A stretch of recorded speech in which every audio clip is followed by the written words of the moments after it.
And still in the spirit of celebrating women, let's look at how women are performing in a rapidly growing industry. That's talking about the fintech industry. According to a report, we see that women make about 29% of the fintech workforce, and they hold only 19% of senior management positions. Let's discuss the advancement of women in fintech. Join us now is Lasbury Oludimu, Vice President Legal and Chief Data Protection Officer at Yellow Card Financial. Join us via Zoom. Great to have you, and happy International Women's Day. Thank you so much. I'm so glad I'm here. Fantastic. So what would you say is responsible for the gender gap in the fintech industry? Is it that the men got there first? Thank you very much for this question. I think before we talk about the root cause, is very important we talk about where we find this gender gap, right? You can say within the workforce, you know that the core team in the fintech industry, the engineering team, okay, you have other supporting team like the legal, the compliance, the finance team, and all that. So if you look at 20 engineers, you find about 3-4 women, and from the team, from the workforce, you can move to the senior leadership role. If you look at the senior leadership role within this fintech space, you can see there are just a few women given the senior leadership roles, right? And also, if you look at the female founders, okay, vis-a-vis the male founders, if there are 200 founders, you can see that the women are about 10, 15 compared to the 20, the total number. And this also reflects in the user base, right? If you have a financial app and you take a survey of the people using that particular app, you can see that the women are, the number is quite low, right? So both from the workforce, the leadership role, the founders of these fintech entities, and also the user base, the number of the female participants are quite low. Then let's go back to the question you asked, what is the root cause? Okay, I can say that the root cause of this gender imbalance can be traced to the challenge of getting females into the STEM-related courses. What do I mean by the STEM-related courses? You see the science courses, the technology, the engineering courses related to mathematics and all that. If you go to classes in the university, you can see that you see a very few number of women in these classes. And at the end of the 4 years, we turn out the set of graduates, and they are the ones within the labor market. They're the ones asking for these positions in the fintech industry. And at the end of it, once you receive 20 applications for the engineering post, you can see 2-3 female applying for the same position, just like the female. So I can say that let's go back to the fundamentals, which is trying to get our young women into the STEM-related courses. And once we try doing that, that will increase the number of women within the fintech industry. And also, what also reduces the number of female founders is access to financial support. These female founders, they find it difficult to raise funds. They don't have the support they need, just like the male folks. So at the end of the day, you find out that you see business are scaling, and you look at the founders, you look at the CEOs, they are all male members, and you're asking yourself, how about the female founders that started this business with these people? So the female genders, they don't have the kind of access to funding like the male genders also have. Then going over to the user base, you can see that the user base is a typical reflection of what is happening within the employment space and also the leadership role, because you can only use what you understand, right? If you don't understand an app, because you don't have that knowledge, it will be difficult for you to really use that app or even get the benefit out of the app. So the fundamentals, the foundation is we have challenges getting our young female students into the STEM-related courses.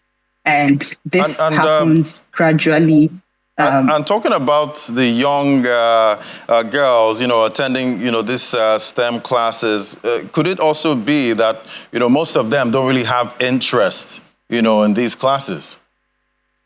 Yes, it might be that most of them don't have interest in these classes, but we need to start building an interest in them. Okay. It all starts from the young age. It all starts from the basic, the primary school, the secondary school. Recently, I can tell you, I'm so amazed seeing the work products that my kids bring back from STEM clubs. Right? They make disco lights, they make fan, they make telescope. So at that young age, the school already has that in their curriculum, trying to build up that interest. So we need to build in the interest from the young age. We don't need to force anybody in the university to take up a STEM-related course, but we need to start doing it from the basic. We need to start doing it from the primary school. We need to start doing it from the secondary school. Gradually, we'll build interest in these young ladies. And by the time they get to the university level, they'll definitely have interest to study courses within that STEM field. And that would help us at the end of the 4 years course. At the end of the 4 or 5 year course, we'll have a good number of young female applying for these jobs within the fintech entity. So we need to start building the interest from the basic. All right, let's look at, You also asked, how do we address this? Yes. I think I've mentioned it earlier. We need to encourage our young women to get into the STEM field. In terms of employment, we also need to give the women more opportunity. Okay, I know of a fintech entity. When you recommend an engineer and the engineer is successful during the interview section and get the job, you get a fee for it. Now we need to turn it around. Instead of saying, go get us an engineer that is capable of doing this job, we'll say, go get us a female engineer that is capable of doing this job. So if I'm getting $200 for getting an engineer in that post, I'm going to get $400 getting a female engineer into that position. So by the time you know it, in a year or two, we have more women within the engineering team, and the number of women in the fintech will definitely increase. Okay, well, let's look at businesses led by fintech businesses led by female founders. Do they hire more women? I think the focus now is not on gender. The focus is hiring who can do this job, who is the best fit, right?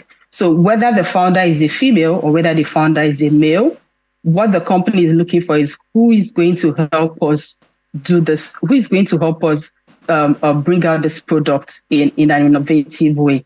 So whether you're a female or you're a male, the focus is we need to get this job done. Whether it's a female that can do it or a male that can do it, we need to get this job done. So irrespective of the gender of whoever is the founder, it does not really affect whether there are more women in the space or whether there are more men. All they are looking for is who can do this job for us. All right, let's look at funding now. We saw in Africa, Nigeria led, the pack, the big four, when it comes to attracting funding into Africa. Nigeria led that, raising a record amount. And looking at the leaders in some of these companies, some of them are more male-dominated. How are female founders, being treated when it comes to, raising funds and attracting those VC investors? Okay, maybe I should tell you about a survey I saw on LinkedIn. Maybe that would be a very good starting point. So I saw the survey on LinkedIn and by Africa Digest, and the title is 24 founder CEOs who have raised over $3 million in Africa. Okay, so this survey, the report came up this year, and they're talking about 24 founder female CEOs in Africa. That's the continent, not just in Nigeria. So the survey was done, and we could only get 24. Out of these 24, we have 9 Kenyan female founders. We have 6 Nigerian female founders. We have 3 Ghanaian female founders, and we have 2 South African female founders. The rest of the 4 slots were for other 4 countries, and they had just 1 female founder. who have raised this number, who have raised more than $3 million. Okay. And this fundraising is not just pre-seed. Some of them have actually gone through the pre-seed, they have gone through the seed, they have gone through Series A, they have gone through Series B, and one in South Africa has even gone through Series B2. Okay, so when you compile all the funds they have raised, you're talking about $5 million, $11 million, when the male folks can just do a pre-seed and raise up to $50 million or $11 million. Okay, so you can see that the number is quite poor. And I can say that the female funders are taking the lion's share. They are taking it all. Okay. And the same survey also mentioned that less than a third of VC-funded startups have female founders, and less than a fifth of venture-backed startup CEOs in the ecosystem are women. So the vast majority of 85% are male. Okay, so you can see it's a big problem sourcing for fund if you're a female founder across the continent. Women who are both chief executives and founders of startups, they have issues. They have bigger hurdles to cross when it comes to raising funds. And for you to get this number of funds being raised is exceedingly rare.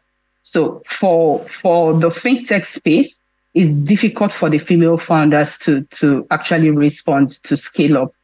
So I think it's a challenge for the founders. Knowing that globally, 2022 was quite challenging for some kind of funding contraction, last year with the central bankers raising rates. But tell me now, what perspective do the women bring to the fintech industry? Is there any unique perspective they bring in? Okay, I would say yes. There is a unique perspective that women do bring within the fintech space. We all know that women are deep thinkers when it comes to financial issues, financial matters. We don't just jump at it. We take our time. We think through before we take a decision. So that's one thing special about having the women within the leadership role, because they think differently and they have a different perception about issues and all that. Let me give you an example. I had these three colleagues, right? And they had a meeting about an issue. And I think after the meeting, they said, okay, let's bring in Lasbury. And they scheduled another call. They brought me in and they told me, okay, this is what has happened. And we think this, we think that, and we think we should do this. What do you think, right? And I go on and I say, oh, I think this happened because of this. And I think just give it my own view, right? And one of them said, wow, I never thought of this. And another person said, this is so deep, right? So it's all about the gender diversity bring different skills, talents, and creativity together, right? And these are very critical if you have to develop your women bring a different view about issues. Also, when it comes to you trying to roll out products, trying to develop products, we also bring in this aspect that you as a man, you have never thought of, because you're building that product for the public and you expect both male and female to use the same product, right? So we need to bring in that our own perception. Okay, can we use this color? Oh, this color is more appealing to the female gender and all that. So that's what we bring in within the fintech space. We're deep thinkers in summary. That's what I would say. And there are so many benefits if you have this gender diversity within your business. It has been said that when you have companies that have female in the senior role, they tend to outperform the other counterpart that has no female within the senior role. So that shows there is something special about having a gender diversity. There's something special about having women within your team. There's this saying that says, if you don't make an important decision if you don't have a woman on the table. I think that is very important. And gender diversity in tech also helps to create a product that everyone can use, because once you roll it out, you have made all the consideration, or what if a female wants to use this product? Does this color appeal to them, or that color appeal to them, and all that? So those are the things the female gender bring into the fintech space. And if you also look at it, it's also a way of gradually closing the wage gap. Okay, you're trying to empower the female folks. You're trying to ensure that the women have financial freedom and independence. And let me just say, bringing in more women into the space isn't just good for the women; it's good for everybody. So it's very good. We make that balance, bringing more people, bringing more women, actually bring in more balance to the workspace.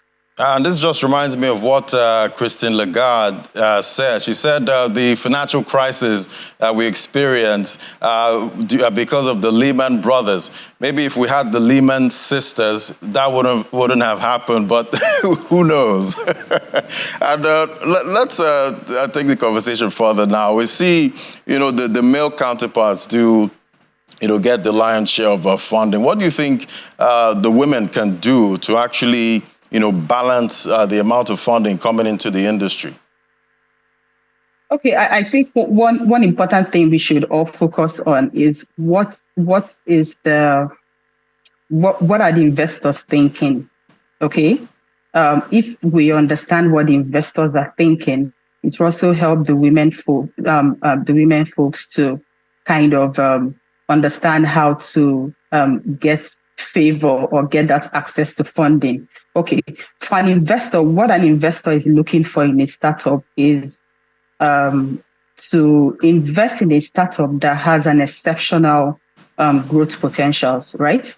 Not just, we have this product we want to roll out and I'm trying to invest in it. The investor will have to ensure that this startup has an exceptional growth potentials. And if your company has been around for a while, the investor will also want to ensure that this company will continue to expand, right? So if you're trying to approach an investor, I think the first thing you would do is to ask yourself, this my product or my company, do I really have the potentials to grow, right? That's what they are looking for. So if you take up a product to them and they feel, we don't have, last month I was in Kenya for the Nairobi African Summit. And I happened to have speak to an investor, and I told him about our products, what we are building in Yellow Card. And he said, wow, that's quite interesting, but I don't have appetite for this, right? So investors also do have appetite for some products. They do have appetite for other products. And some of them don't have appetite for your own products, right? So what you can do to ensure you get the right funding is first believe in yourself.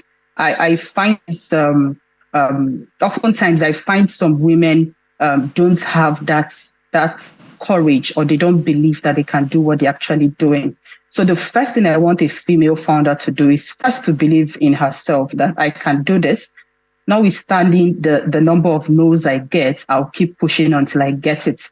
And the second thing I would say is take your time to do a very nice deck, right? Because even before you speak to an investor, you have to submit your proposal to the investor, and the investor will have to go through it and see, do I really want to talk to this person, or there is no need? So if you need to get professionals to support you in preparing a deck, please prepare a very good deck and sell yourself even before you meet the investor. And also ensure you sell your product well. Not every investor you meet will give you a yes. Most of them will actually give you a no. You can meet 100 of them and you just get 90 no's and you get 10 yes. But what I would say is ensure your product or your company has the potential to grow. Secondly, ensure you put up a deck that represents what your product is. Sell yourself well, and don't be discouraged. Just keep pushing. Somebody there. There's always somebody there to help. There's always somebody there to fund your product. I guess keep pushing. No matter how many no's you get, at some point you get a yes. So I guess we'll leave it there now. Thank you so much, Lasby Oludimi, Vice President Legal and Chief Data Protection Officer at Yellow Card Financial. Thank you so much. Thank you so much.